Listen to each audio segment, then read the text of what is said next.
Well, the leadership in Gaza and all the Islamist nutters have once again broken the hostages deal. Surprise, surprise. They continue to provoke Israel, they continue to poke the bear so they could blame Israel for the mess that they are creating. And this is absolutely fascinating because there's this interview, which I'm going to show you, that happened yesterday on CNN. Yep, even CNN had to show this, which shows the Israelis being completely angry with the Gaza leadership, mostly because every time, in terms of the details of the hostages, every time there's a promise saying, well, yeah, we're going to release this kid and the mother or the father, they always leave something behind because they want to continue to have their leverage. And the media, the rest of the media and press, the mainstream press and media, continue to let them get away with it. One of the main reasons that, again, quick shout out again to boys at Ground News. Ground News really helps us. This is our new website which actually helps you find out the leaning of these papers. Just quickly, before I show you the video, look what we have, for example.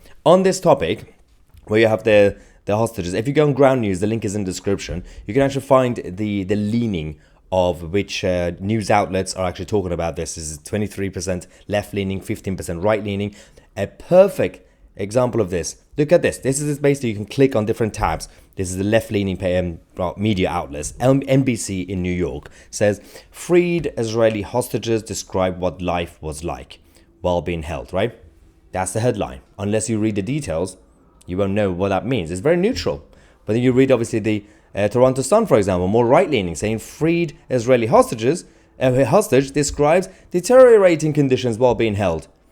Again, words matter, tiny details matter. Anyway, let's go to this interview where the IDF are being extremely angry. They lied about the fact, they've violated the terms of the agreement. They were supposed to not split families, but they released a young Israeli girl, a teenage girl, and they kept her mother, Raya, in captivity. And when we asked about it, they said, well, no, we don't know where she is. Only that the daughter tells that they were together up until 2 days before the release, and they were together the entire time. So we know that Hamas lies. We know that they will try to manipulate and create a difficult situation here. And we're ready to continue fighting. In terms of the other women here, there's female soldiers, and there's women civilians. Lieutenant Colonel, can I ask you, I do want to follow up on that, though, because you're talking about Hila Rotem, and she was separated from her mom. She was the first hostage we've seen who we knew was being held with her mother that wasn't released with her mother. What's your suspicion of why Hamas did not release her mom? They're preying on the feelings of Israelis, as simple as that. They want to manipulate, they want to create more suffering. They want to leverage each and every Israeli in their captivity for political pressure. They think that they can buy their way out of this situation that they have forced upon us, this war, and that they want to use the civilian hostages in order to try to survive and see yet another day. This will fail. By whatever means necessary, Israel will finish the business with Hamas. And at the end of this war, the hostages will be home. That is our commitment.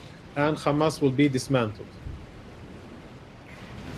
Does Israel have evidence that Hamas has been moving any of the hostages in this period of the pause in fighting?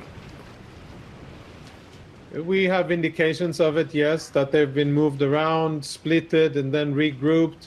As we're speaking, of course, our security agencies are debriefing and asking questions and trying to learn as much as possible from these women and children that have been held for 49 or 51 days.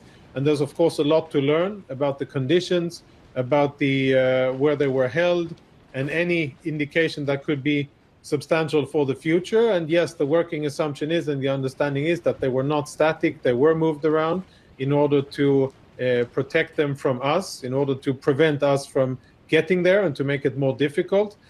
Some were a bit more static, but all of these details are now being looked into and assessed as we speak, and they will, I'm sure, be very positive and important for the future. Okay, so you have seen that Hamas is moving around the hostages, that it does still happen. So that's the gist of it. I mean, no, there's a big problem with the media narrative in general because, again, at times, intentionally or unintentionally at best, benefit of the doubt, they end up promoting the narrative coming from Gaza without actually scrutinizing. It's the same thing with the the health ministry of Gaza giving you guys the stats, the official numbers. It's important to obviously focus on promoting new media outlets, but there is still a role for the mainstream media. There's still a role for those with the press pass and credible news outlets, but we have to scrutinize them. And when you're getting your news, you have to make sure to know where you're getting it from and if you have to take it with a pinch of salt or not. That's why, again, big shout out to Ground News. If you want to use this platform, it's the best thing to do actually to find out exactly what you're dealing with when it comes to mainstream media. Go to ground.news/Maya to get right now either a $1 a month, or you could get 40% off unlimited access for this month only in November. You only have a couple of days left to get this deal, and it helps us to obviously promote again technology and new websites that actually help us hold the mainstream media to account. Thank you so much for watching. I'm Tousi, and we are the media.